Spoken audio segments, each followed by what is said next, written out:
Bom dia, estou-vos a falar diretamente da Índia, nesta cadeira que se chama precisamente a Antropologia da Índia. Espero que seja um começo auspicioso, pelo menos é original. Nunca tinha começado uma cadeira, desculpem, a partir da Índia, embora, como aqueles que me conhecem sabem, e creio que é a maior parte dos estudantes nesta cadeira este ano, todo o meu percurso académico tenha sido feito já há mais de 30 anos na Índia e sobre a Índia. Quero isto dizer, e também é um leitmotiv das minhas aulas, daquilo que escrevo, que o terreno tem a centralidade de toda a minha pesquisa, de toda a teoria ou tentativa de teoria que produzo, de todas as terminologias que uso ou que não uso, enfim. É meu entendimento que toda a produção antropológica, teórica ou não, tem a sua centralidade no trabalho de terreno, e é por isso que me encontro na Índia e não à vossa frente na sala de aulas, onde estão duas jovens antropólogas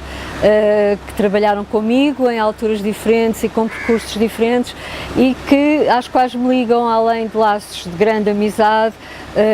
laços de grandes afinidades intelectuais e uma grande admiração. Mas elas falarão do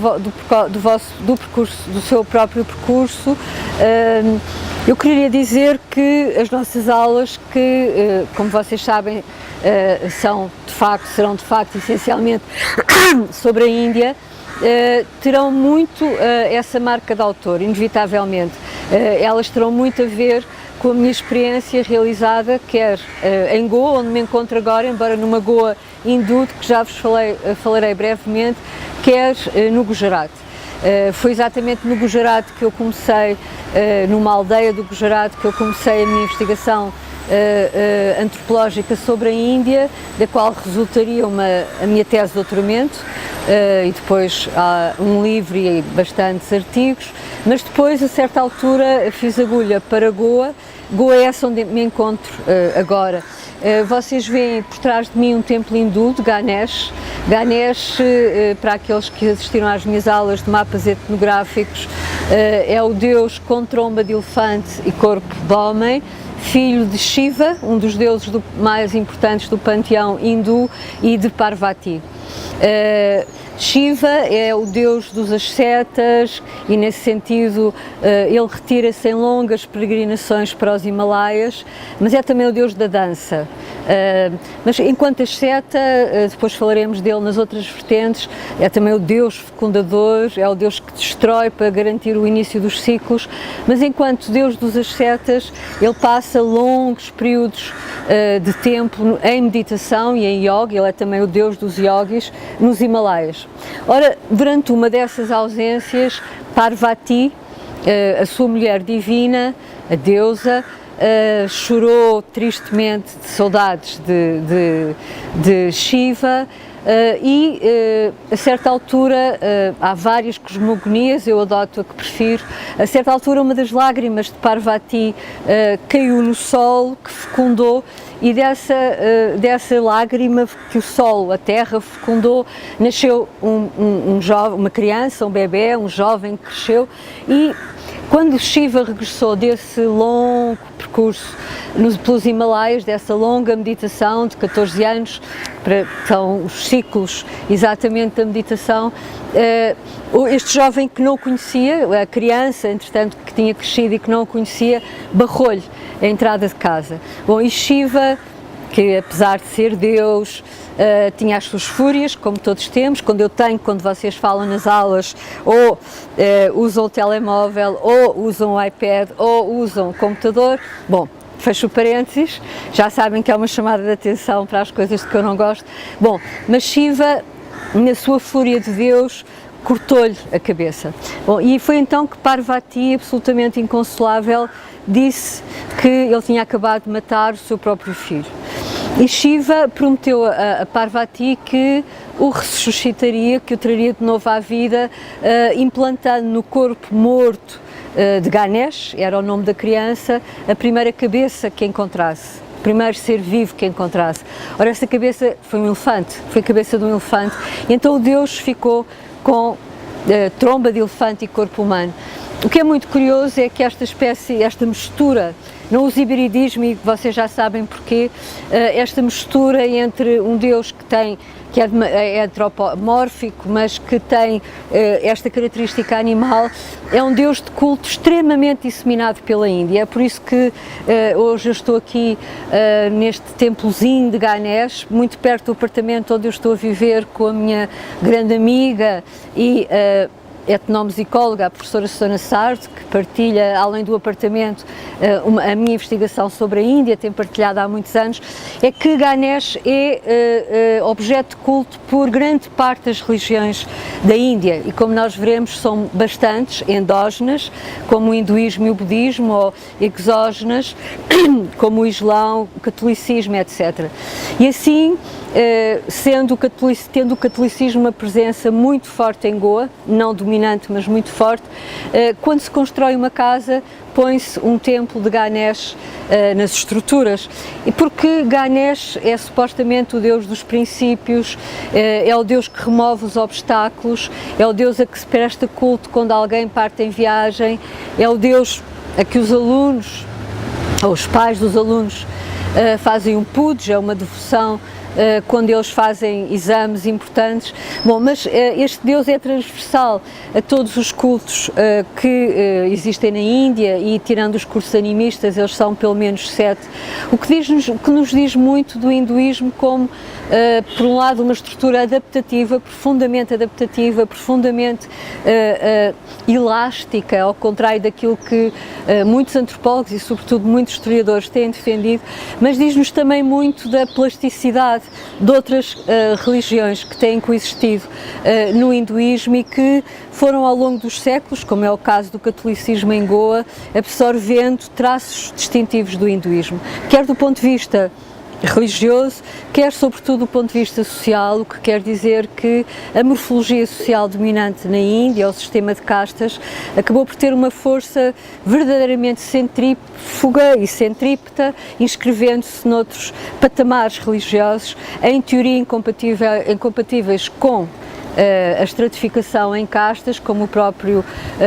catolicismo e o próprio islão. Bom, falaremos disto com muito pormenor. Eu queria voltar a um acontecimento, ou queria referir-vos a um acontecimento que aconteceu ontem em Goa, muito particular. A certa altura foi-nos sugerido que não saíssemos de casa entre as 2 e as 5 da tarde, porque Panjim, a capital de Goa, estaria bloqueada. E, efetivamente, nós pudemos observar na véspera, além de um grande aparato policial, que as ruas que conduzem a esta zona lindíssima da cidade, não conseguem ver quão bonita é, mas é lindíssima, e que se chama Altin, está no lugar mais alto de Panjim,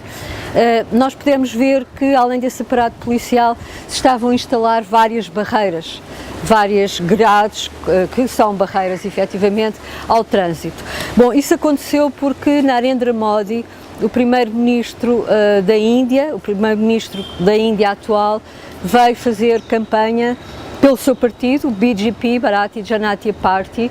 que é um partido fundamentalista hindu, nacionalista hindu, e que defende exatamente o BJP, o nacionalismo hindu, que a Índia deve ser Bharat.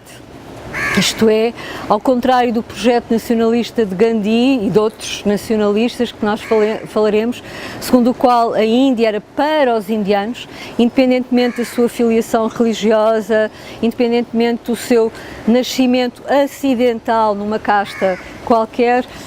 o BJP defende, o nacionalismo hindu defende que a Índia é para os hindus. Bom, o que quer dizer que a Índia vive neste momento uma situação política muito particular,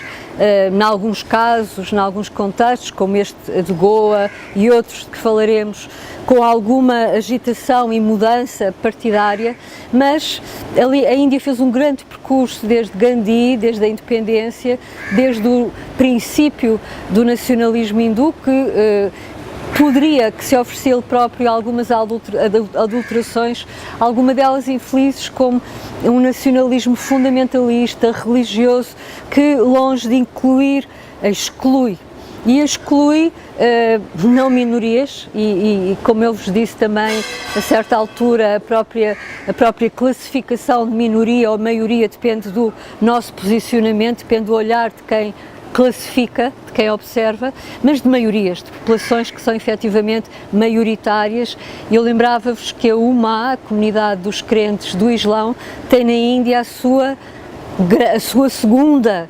representação demográfica a seguir à Indonésia. Bom, nós falaremos de tudo, falaremos da situação daquilo que é a Índia contemporânea na sua grande complexidade política, linguística, obviamente social, nas suas diferentes morfologias sociais, religiosas. Falaremos daquilo sobre o que eu tenho trabalhado e que são os Dalit, as castas mais desvalorizadas da Índia. Portanto, nós vamos abordar o sistema social a partir da sua base e não como tem sido dominantemente analisado a partir do seu topo, mas vamos também analisá-lo a partir de outros grupos subalternos, nomeadamente populações tribais e, sobretudo, mulheres, com as quais eu tenho trabalhado, quer em Goa, quer no Gujarat. Bom, posto isto, eu vou passar a palavra à doutora Inês Lourenço e à doutora Rita Cachado. Aquilo que eu gostava de vos dizer é que espero muito vocês, espero sobretudo que tenham escolhido a antropologia da Índia, porque a Índia vos interessa, porque de uma maneira ou outra os mapas etnográficos instalaram em vocês um grão qualquer que entretanto foi fermentando, como alguns grãos que por aqui vão fermentando algumas coisas lindíssimas, outros menos bonitas, e a pedir à Carolina e à Milena que no final da aula partilhassem durante 10 minutos a experiência delas na Índia, no Gujarat, convosco, uma experiência que vos está aberta de estagiar, sobretudo aos alunos do segundo ano, que acabam o segundo ano este ano, de estagiar na Índia durante 2 meses. Mas gostava de vos dizer também que a vossa observação não se confina necessariamente a viagens à Índia, ela faz-se no cotidiano onde efetivamente a comunidade indiana tem uma presença marcadíssima e além de um consumo cultural sobre o qual a doutora Inês tem trabalhado recentemente, que passa pelo cinema, que passa por um yoga que se banalizou e que